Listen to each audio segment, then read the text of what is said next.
ഇഷ്ടം പോലെ ഒരു കാര്യം ചൊല്ലാൻ വിടൂല. എന്ത് നമ്മുടെ നാരിയത്തെ സ്വലാത്ത് അതും കൂടെ പറഞ്ഞിട്ട് എന്ന് അതൊക്കെ കൊടുക്കട്ടെ. കുറെ സംശയങ്ങളുണ്ടാവുക. അത് ശിർക്കാണ്. എന്താ അത് നാറിയ സ്വലാത്ത്? ഏത് മരമണ്ടനാണ് എഴുതി വിട്ടതെന്ന് എനിക്കറിയില്ല. നരകത്തിലേക്കുള്ള സ്വലാത്ത്, ഇതൊക്കെ പറയാൻ കാണിച്ച ധൈര്യം അപാരമാണ്. ഷഹാദത്ത് കലിമ പുതുക്കി ചൊല്ലി മുസ്ലിമായിക്കോളൂന്ന് എനിക്ക് അവരോട് പറയാനുള്ളത്. വിവരക്കേട് പറയരുത്. എന്ത് ശിർക്കാണ് അതിൽ കിടക്കുന്നത്? ലോകം അംഗീകരിക്കുന്ന ലോക പ്രശസ്തനായ ഇന്നത്തെ പണ്ഡിതനാണ് മഹാനായ ഷെയ്ഖ് ഹംസ യൂസുഫ്. ലോക പ്രശസ്തനായ പണ്ഡിതനാണ്. മാലികി മദ്ഹബനുസരിച്ച് ഫത്വ കൊടുക്കാൻ അംഗീകാരമുള്ള ആലിമ ഷെയ്ഖ് ഹംസ യൂസുഫ്. അദ്ദേഹം കാലിഫോർണിയക്കാരൻ, അമേരിക്കക്കാരനാണ്. പുതു മുസ്ലിമ, 19-ാം വയസ്സിൽ മുസ്ലിമായ ആള്. ഇന്നവർക്ക് 50-ലേറെ വയസ്സായി. കിതാബുകൾ ഓതിപ്പടിച്ച വലിയ മഹാനാണ് ഷെയ്ഖ് ഹംസ യൂസുഫ്. യൂട്യൂബിലൊക്കെ കാണാൻ നോക്കി. ഹംസ യൂസുഫ് ഷാദുലി തരീഖത്തിന്റെ മെമ്പർഷിപ്പുള്ള ആളാണ്. ലോകത്ത് ഇസ്ലാമിന്റെ ജിഹ്വയാണെന്ന് ഷെയ്ഖ് ഹംസ യൂസുഫ്. കാലിഫോർണിയയിൽ അദ്ദേഹത്തിന്റെ സൈഥൂന ഇൻസ്റ്റിറ്റ്യൂട്ട് ഉണ്ട്. ഞാൻ പറഞ്ഞു വരുന്നത് അദ്ദേഹത്തിന് ഒരു ചെറിയ ഇൻട്രോ ചെയ്തതാണ്. അദ്ദേഹത്തെ ഞാൻ മദീനയിൽ വെച്ച് കണ്ടുമുട്ടി. 2 തവണ കണ്ടുമുട്ടി. മദീനയിൽ കഴിഞ്ഞ വർഷം കണ്ടുമുട്ടിയപ്പോ 2 തവണയും മദീനയിലാണ് വെച്ച് കണ്ടുമുട്ടിയത്. അപ്പോ അദ്ദേഹത്തോട് സംസാരിച്ചപ്പോ അദ്ദേഹത്തോട് ഞാൻ പറഞ്ഞു, നിങ്ങൾ ദുആ ചെയ്തു തരണം. അങ്ങനെ റൗളയുടെ ബാക്ക് സൈഡ്, അതായത് പള്ളിയുടെ ഫ്രണ്ടിലേക്ക് കടന്ന ബാബ് ഫഹദിന്റെ ആ ഭാഗത്ത് മൂലയിൽ അദ്ദേഹം ഹോട്ടലിലേക്ക് നടക്കുകയാണ്. ഞാൻ പള്ളിയുടെ അകത്തേക്ക് പോയിരുന്നത്. അദ്ദേഹം അവിടെ നിന്ന് ദുആ ചെയ്തത് എന്റെ ദുആ എന്നറിയോ? അല്ലാഹുമ്മ സ്വല്ലി സ്വലാത്തൻ കാമില വസല്ലിം സലാമൻ താമൻ അലാ സയ്യിദിനാ മുഹമ്മദിൻ തൻഹല്ലു ബിഹിൽ ഉഖദ വതൻഫരിജു ബിഹിൽ ഖുറബ വതഖളാ ബിഹിൽ ഹവാജ. ഞാൻ പറഞ്ഞു, റബ്ബേ, അല്ലാഹു ശിർക്ക് എന്ന് പറഞ്ഞ സംഗതിയാ ഈ ലോക പണ്ഡിതൻ ഹറമിന്റെ മുമ്പിൽ വെച്ച് മദീനയിൽ വെച്ച് ചൊല്ലിത്തരുന്നത്. ഞാനും എന്റെ സുഹൃത്തും അതിൽ ആമീൻ പറഞ്ഞ് ഞങ്ങൾ 2 പേരുണ്ടായിരുന്നു. ദുബൈയിൽ, അബുദാബിയിൽ പോയതായിരുന്നു. സുബ്ഹാനല്ലാഹ്. നമ്മുടെ നാട്ടിലെത്തുമ്പോൾ കുറേ ശിർക്കുണ്ട്. ഇതെന്താ ഈ പേടിപ്പിക്കുന്നത്? എനിക്കറിയില്ല. തുടങ്ങുന്നത് മുഴുവൻ ശിർക്കാണോ? മരിച്ച വീട്ടിൽ മയ്യത്ത് കടത്തിയിരിക്കുമ്പോൾ ആ മയ്യത്തിനും ഖുർആനോദിയ തെറ്റ്. അവിടെ പത്രം വായിച്ചാലും കുഴപ്പമില്ല, അവിടെ സ്വറ പറഞ്ഞിരുന്നാലും കുഴപ്പമില്ല, എന്ത് നാട്ടുവർത്തമാനം പറഞ്ഞാലും കുഴപ്പമില്ല. പക്ഷെ ഖുർആനോദിയ ശിർക്കായി പോകും. കുട്ടരങ്ങൾ ഖുർആന്റെ ആളുകളാണോ? ഇത് ഏതൊരു നിർത്തി ഇങ്ങനെ പറയില്ല. ദയവ് ചെയ്തിട്ട് ഞാൻ പറഞ്ഞു എന്താണ് നിങ്ങൾ ഉദ്ദേശിക്കുന്നത്? അള്ളാന്റെ കലാമിനെ ഉപേക്ഷിക്കണമെന്നോ? ഇപ്പൊ ഒരാൾ ഇവിടെ നിന്ന് യാസീൻ ഓതി, അപ്പൊ ചോദ്യം വരും, അള്ളാന്റെ റസൂൽ രാത്രി സമയം 10:10 യാസീൻ ഓതിയതിന് തെളിവുണ്ടോ? ഇങ്ങനെയാണോ ചോദിക്കല്? ആരാ നിങ്ങളോട് ഈ ചോദ്യം ചോദിക്കാൻ പഠിപ്പിച്ചത്? എനിക്കറിയാം അത് പഠിപ്പിച്ച പണ്ഡിതന്മാർ ആരാണെന്ന്. ഞാൻ പറയുന്നില്ല. ഈ വായിക്കുന്നതും കേൾക്കുന്നതും തൊണ്ട തൊടാതെ വിടുന്ന ഏർപ്പാടൊന്ന് നിർത്തണം. മഹത്തായ സമസ്ത കേരള ജമിയത്തുൽ ഉലമയുടെ മഹാന്മാരായ ആലിമീങ്ങൾ നമ്മുടെ കേരളത്തിൽ ജീവിച്ചിരിക്കെ ഹക്കും ബാത്തിലും വ്യക്തമായി മനസ്സിലാക്കി തരുന്ന ഒരു പണ്ഡിത സഭകളുണ്ടായിരിക്കെ ലോകത്ത് നൂതന ആശയക്കാർ വന്ന് വല്ലതും വിളിച്ചു പറയുമ്പോ തൊണ്ട തൊടാതെ വിഴുങ്ങി വഞ്ചിതരായി പോകുന്ന ചെറുപ്പക്കാരെ, അള്ളാഹുവിനോട് ഞാൻ പറയാം, നിങ്ങൾ ഏത് പാർട്ടിക്കും പോയിക്കോ, എനിക്ക് പ്രശ്നമല്ല. സത്യമായിട്ട് മനസ്സിലാക്കണം. ശിർക്കല്ലാത്ത ശിർക്ക് എന്ന് പറയരുത്. اللهم صل على سيدنا محمد നബിയുടെ മേൽ സ്വലാത്ത് ചൊല്ലി പടച്ചവനെ അല്ലദീ തൻഹല്ലു ബിഹിൽ ഉഖദ. ആ നബി കാരണമാണല്ലോ കെട്ടുകൾ അഴിക്കപ്പെടുന്നത്. اللهم صل صلاة كاملة وسلم سلاما تاما على سيدنا محمد الذي تنحل به العقد وتنفرج به الكرب وتقضى به الحوائج وتنال به الرغائب وحسن الخواتم ويستسقى الغمام بوجهه الكريم وعلى آله وصحبه في كل لمحة ونفس بعدد كل معلوم له. ഇതിൽ എവിടെയാണ് ശിർക്ക് വന്നത്? എന്തിനെ പറ്റിയാണ് പറയുന്നത്? മഹാനായ അല്ലാമ ഇബ്രാഹിം അൽ-ഖാസിരി റഹിമഹുല്ലാഹ് ഇതേ സ്വലാത്ത് നമ്മുടെ കേരളക്കരയിലോ ഇന്ത്യയിലോ പാകിസ്ഥാനിലോ ബംഗ്ലാദേശിലോ അറിയപ്പെടുന്നത് നാരിയത്ത് സ്വലാത്ത് എന്നാണെങ്കിൽ, ഇതേ സ്വലാത്ത് ലിബിയയിലും ജോർദാനിലും സിറിയയിലും ഫലസ്തീനിലും അൾജീരിയയിലും അറിയപ്പെടുന്നത് സ്വലാത്ത് താസിയ എന്നാണ്. കാരണം ഇത് രചിച്ചു വെച്ച മഹാനായ ഇബ്രാഹിം അൽ-ഖാസിരി റഹിമത്തുള്ളാഹി അലൈഹി അള്ളാഹുവിന്റെ ഇൽഹാമുണ്ടായിരുന്ന പണ്ഡിതനാണ്. ഒരുപാട് കറാമത്തുകൾ കാണിച്ച അള്ളാഹുവിന്റെ വലിയ അദ്ദേഹം തന്റെ ശിഷ്യന്മാരോട് നിർദ്ദേശിക്കാറുണ്ടായിരുന്നു, 4444 തവണ നിങ്ങൾ ഈ സ്വലാത്ത് ചൊല്ലിക്കോളൂ, അള്ളാഹു നിങ്ങൾക്ക് നിങ്ങളുടെ മുറാദുകൾ ഹസനാക്കി തരും. അത് മുജറബാണെന്ന് നിങ്ങൾക്ക് വിശ്വാസമല്ലേ, നിങ്ങൾ ചെയ്യണ്ട. ഇത് ചെയ്യുന്നവരെ പറ്റി എന്ത് ചെയ്യരുത്, ആക്ഷേപിക്കരുത്. അത് വാട്സാപ്പിലും ഫേസ്ബുക്കിലും ഇടണ്ട. കിട്ടുന്നവർക്ക് ഫോർവേഡ് ചെയ്യാനുള്ളതല്ല ഈ മീഡിയ എന്ന് പറയുന്നത്. അതിൽ ഹക്കും ബാത്തിലും കാണും. വിവരമുള്ളവനും ഇല്ലാത്തവനും എഴുതിവിടുന്നു. ഹക്കെന്താണെന്ന് ബാത്തിലെന്താണെന്ന് ഈ സമൂഹത്തിന്റെ ആലിമീങ്ങൾ മനസ്സിലാക്കണം. ഞാൻ ആ വിഷയം തുറന്ന് പറയാൻ, സങ്കടപ്പെട്ടുകൊണ്ട് പറയാൻ. അല്ലാഹുവിന്റെ റസൂലിനെ സ്വലാത്ത് ചൊല്ലാണെങ്കിൽ അല്ലാഹുമ്മ സ്വല്ലി അലാ മുഹമ്മദിൻ വഅലാ ആലി മുഹമ്മദിൻ കമാ സ്വല്ലൈത അലാ ഇബ്രാഹീമ വഅലാ ആലി ഇബ്രാഹീമ വബാരിക് അലാ മുഹമ്മദ്. ഈ സ്വലാത്തുൽ ഇബ്രാഹീമിയ അല്ലാതെ ഒന്നും ചൊല്ലാൻ പാടില്ല എന്ന് ചില കുട്ടികൾ പറഞ്ഞുകൊണ്ടിരിക്കുന്നത്. ഇതെവിടെ നിന്ന് കിട്ടിയതാണ്? ഇതാരാ പഠിപ്പിച്ചത്? ഈ ഒരു സ്വലാത്ത് മാത്രമേ ചെല്ലാൻ പാടുള്ളൂ എന്ന്. സ്വഹാബത്തിന് അവരുടേതായ സ്വലാത്തുകളില്ലേ? കിതാബുകൾ പരിശോധിച്ചു നോക്കി ഏതെല്ലാം. അബ്ദുല്ലാഹി ഇബ്നു മസ്ഊദ് തങ്ങൾക്ക് അവരുടേതായ സ്വലാത്തുണ്ട്. അലി റളിയല്ലാഹു അൻഹു അവരുടേതായ സ്വലാത്ത് ചൊല്ലിയിട്ടുണ്ട്. എല്ലാ കിതാബുകളിലും ആലിമീങ്ങളും ഓരോരോ ബാബുകൾ, അധ്യായങ്ങൾ തുടങ്ങുമ്പോൾ വിവിധങ്ങളായ വാക്കുകളിൽ സ്വലാത്ത് ചൊല്ലിയിട്ടുണ്ട് നബിയുടെ മേൽ. ഇന്നും കാണാൻ പറ്റില്ലേ? ലക്ഷക്കണക്കിന് ഇതൊക്കെ ഉണ്ടായിരിക്കെ നമ്മളെങ്ങനെയാ സ്വലാത്ത് ഇബ്രാഹിം മാത്രമേ പറ്റുള്ളൂ, ബാക്കിയൊക്കെ നരകത്തിലേക്കാണ്. സ്വല്ലൂ അലൻ നബി സ്വല്ലൂ അലൈഹി വസല്ലിമൂ തസ്ലീമാ.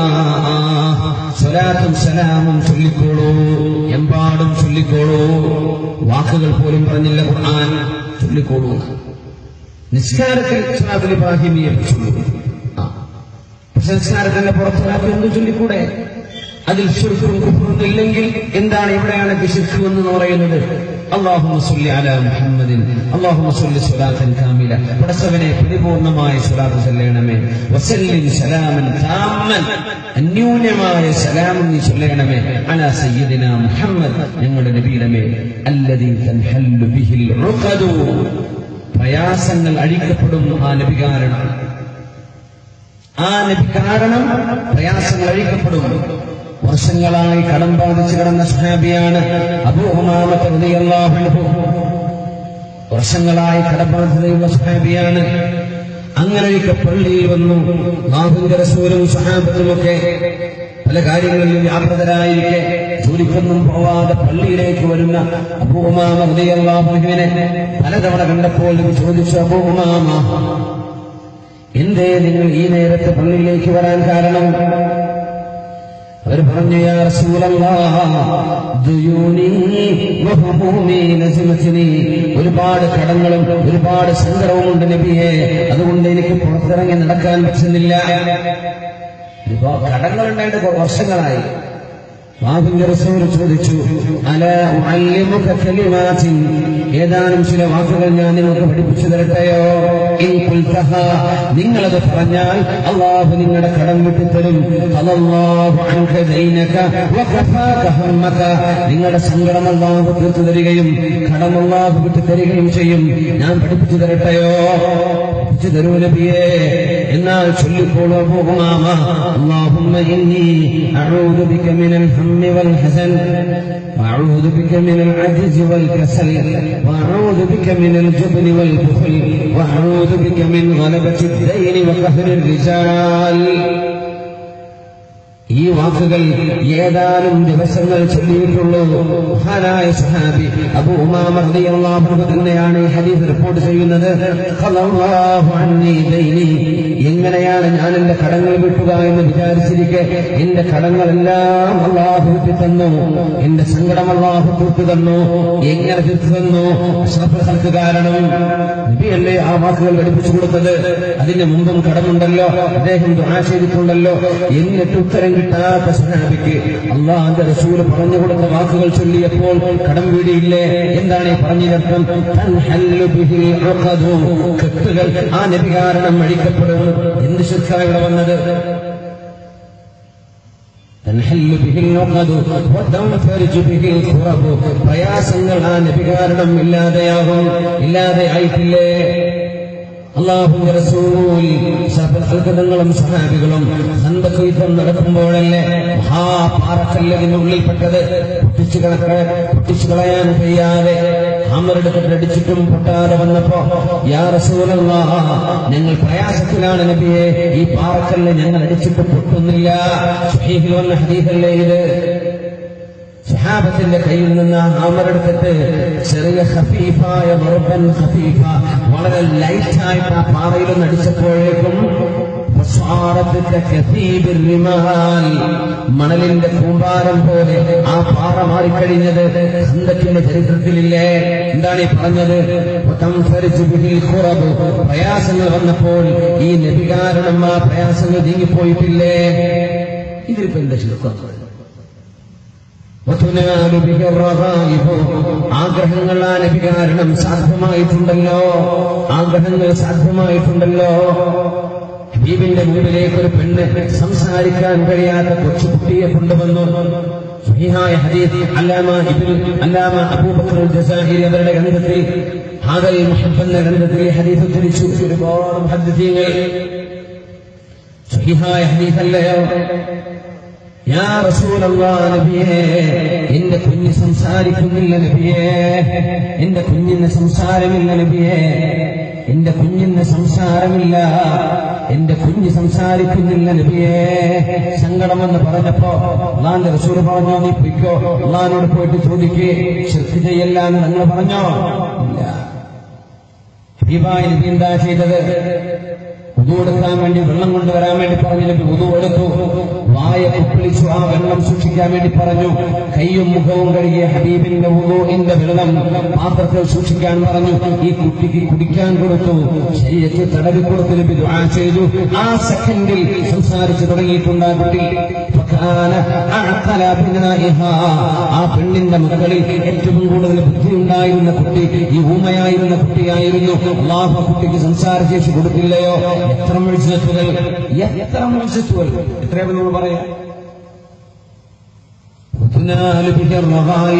എന്റെ കുഞ്ഞ് സംസാരിക്കണമെന്ന അവിടുത്തെ ഉമ്മയുടെ അഭിലാഷം ആ റസൂൽ കാരണം നടന്നിട്ടില്ലയോ? അതല്ലേ പറഞ്ഞത്? ആ നബി കാരണം സാധ്യമാകുന്നുണ്ട്. ആഗ്രഹങ്ങൾ ഇല്ല.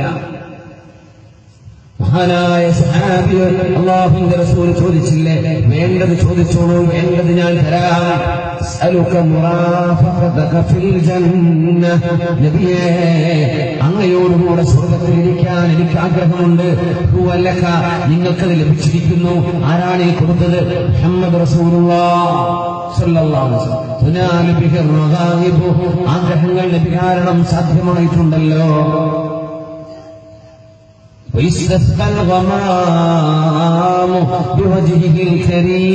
അവിടുത്തെ പരിശുദ്ധമായ മുഖത്തെ അവിടുത്തെ മുന്നിട്ട് ചോദിച്ചാൽ അല്ലാഹു മഴ തരുമല്ലോ.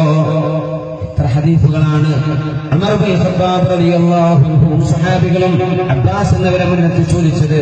അല്ലാഹുവിന്റെ റസൂലിന്റെ മുന്നിട്ട് മഴ ചോദിച്ച സഹാബിമാർ മദീനയിൽ ഹബീബായ തങ്ങൾ മിമ്പറിൽ ഖുതുബ ഓതിക്കൊണ്ടിരിക്കുമ്പോ സ്വഹീഹ് ബുഖാരിയും മുസ്ലിമും പോലുള്ള ഹദീസ് ഗ്രന്ഥങ്ങളുടെ സ്വഹാബുകൾ ഉദ്ധരിച്ചിട്ടുള്ള ഹദീസല്ലേ? അനസ് റളിയല്ലാഹു അൻഹു പറയുന്നു, അന്ന് ആകാശത്ത് മേഘത്തിന്റെ പടലം പോലുമില്ല. ഒരാൾ വന്ന് പറഞ്ഞു, നബിയേ, കഹത്നാ, ഞങ്ങൾക്ക് മഴയില്ലാതെ പ്രയാസത്തിലാണ് നബിയേ, ഞങ്ങൾക്ക് മഴ വേണം. അങ്ങ് ദുആ ചെയ്യുമോ നബിയേ? അങ്ങ് അല്ലാഹുവിനോട് പറഞ്ഞാൽ അല്ലാഹു തരും. ദുആ ചെയ്യും നബിയേ. അല്ലാഹുവേ, അല്ലാഹുമ്മ അഗ്ഫിനാ, പടച്ചവനെ ഞങ്ങൾക്ക് മഴ വേണം. മിമ്പറിൽ നിന്ന് അല്ലാഹുവിന്റെ റസൂൽ ദുആ ചെയ്തതേ ഉള്ളൂ. ജുമുഅ തീരുന്നതിന്റെ മുമ്പ് മഴ പെയ്യാൻ തുടങ്ങി. ചൂടത്ത് മഴയില്ലാതെ ചൂടത്ത് മദീനയിലെ പള്ളിയിലേക്ക് വന്ന സഹാബിമാർ മഴ കൊണ്ടാണ് വീട്ടിലേക്ക് തിരിച്ചു പോകുന്നത്. ഒരാഴ്ച തിമർത്ത് മഴ പെയ്തു. ആഴ്ച മദീനത്തെ മിമ്പറിൽ ഖുതുബ ഓതുന്ന അഷ്റഫുൽ ഖൽഖിന്റെ മുമ്പിലേക്ക് അതേ മനുഷ്യൻ ഓടി വന്നില്ലയോ? യാ റസൂലല്ലാഹ്, മഴ മതി നബിയേ, ഞങ്ങൾക്ക് മഴ മതി.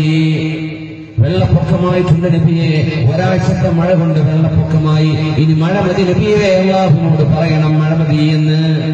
اللهم حوالينا ولا علينا اللهم على الأكام والجبال ومنابت الشجر പടച്ചവനെ ആ മഴ നീ ഞങ്ങൾക്ക് ചുറ്റും കൊടുക്കണേ അല്ലാഹ്. വൃക്ഷങ്ങൾ മുളക്കുന്നിടത്തേക്ക്, പർവ്വതങ്ങളിലേക്ക്, കാടുകളിലേക്ക്